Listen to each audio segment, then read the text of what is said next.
بسم الله الرحمن الرحيم.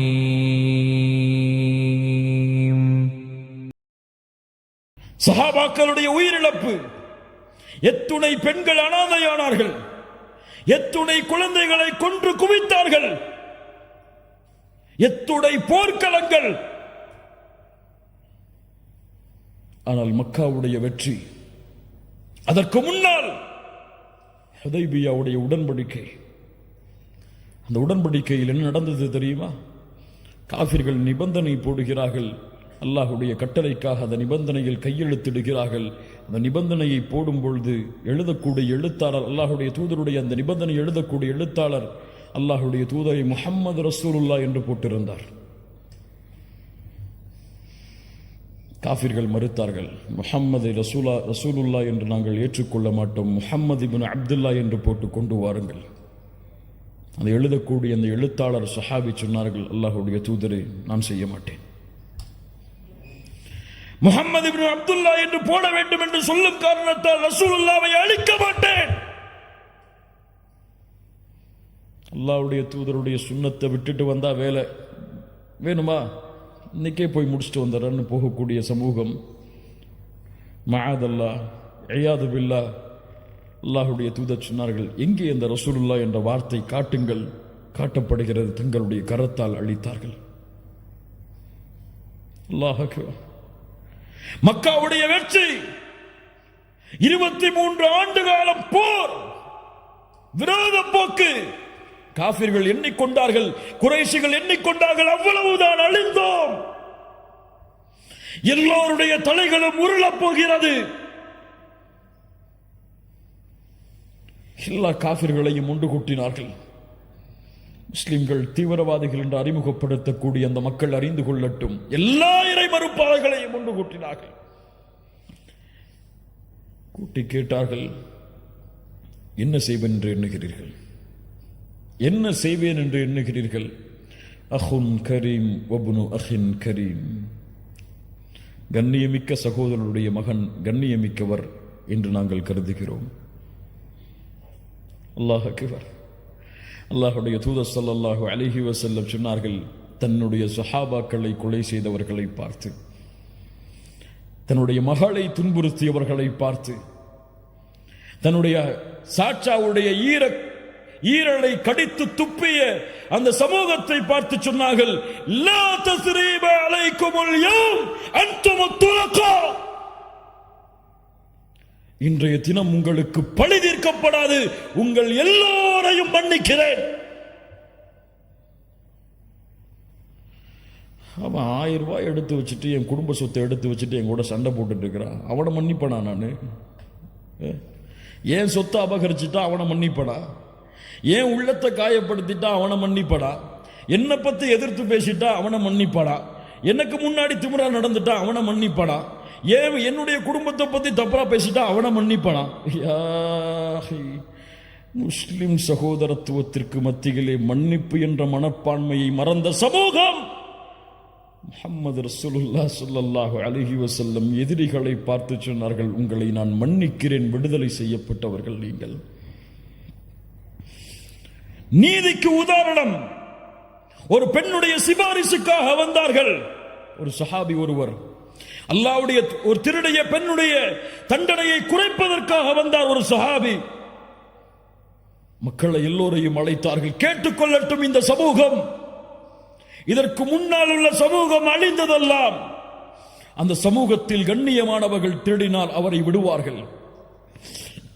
அந்த சமூகத்துடைய ஏழ்மையில் இருப்பவர் திருடினால் அவருக்கு தண்டனையை நிறைவேற்றுவார்கள். கேட்டுக்கொள்ளட்டும்.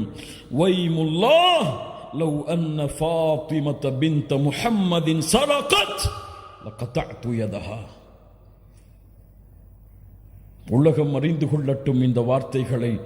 என் மகள் ஃபாத்திமா திருடினாலும் அந்த பெண்ணுடைய கரத்தையும் வெட்டுவேன். யார் இந்த நீளத்தை சொல்லுவது? யார் இந்த நீளத்தை எடுத்து வைப்பது? யார் எதிர்க்கிறாரோ அவருக்கும் உள்ள தூதராயிற்று, அவருக்கும் அருளாக அனுப்பப்பட்ட மனிதராயிற்று. யார் எடுத்து சொல்லுவது? முஸ்லிம்களே, மூமின்களே, கண்ணியத்துக்குரியவர்களே, ஒரு 5 நிமிஷம் 10.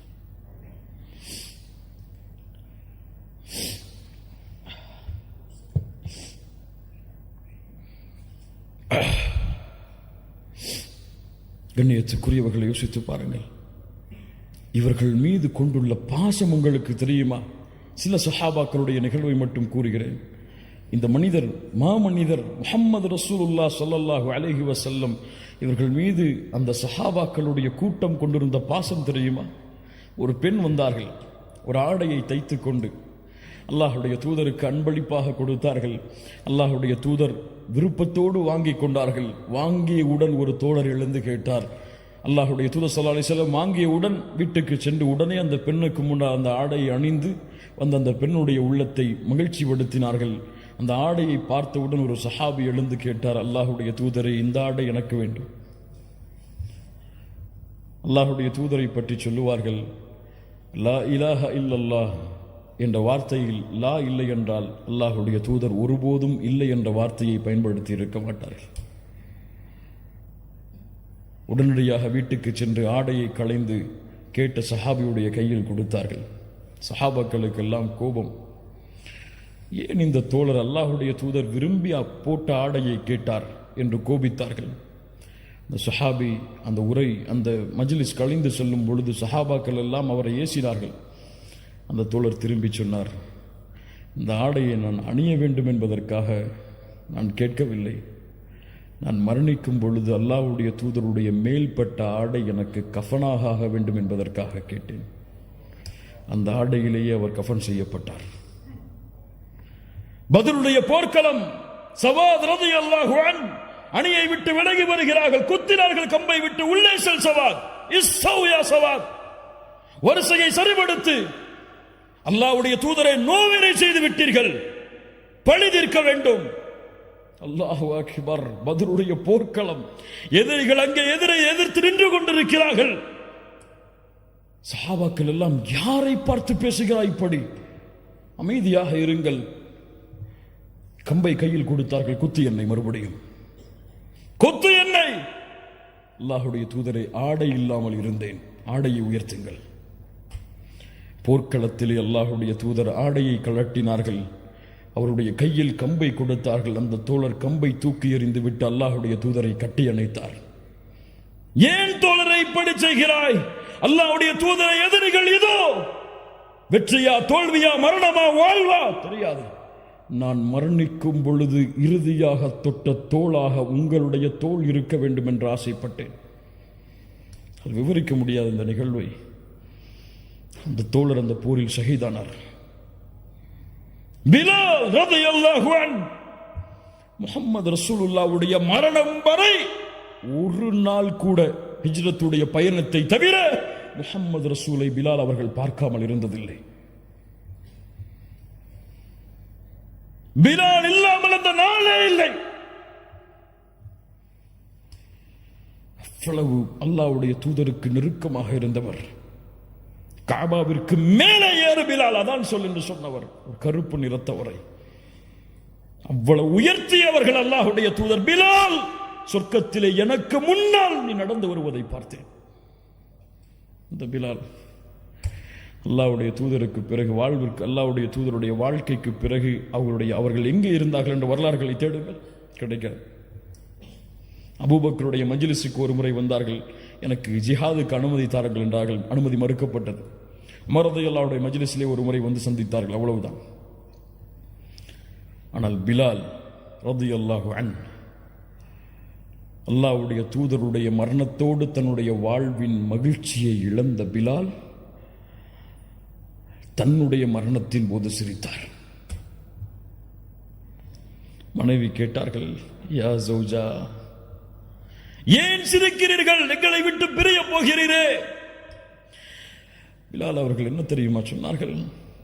கதன் அல்கல் ஹிப்பத முஹம்மத வ ஸஹ்பா. நான் மரணிக்க போகிறேன் என் மனைவியே. மரணித்து யாரை சந்திக்க போகிறேன் தெரியுமா? யாரை பார்க்காமல் என் கண் வாடியதோ அந்த முஹம்மது ரசூலை சந்திக்க போகிறேன். இதைவிட என்ன மகிழ்ச்சி எனக்கு என்று சொன்னார். பிலால்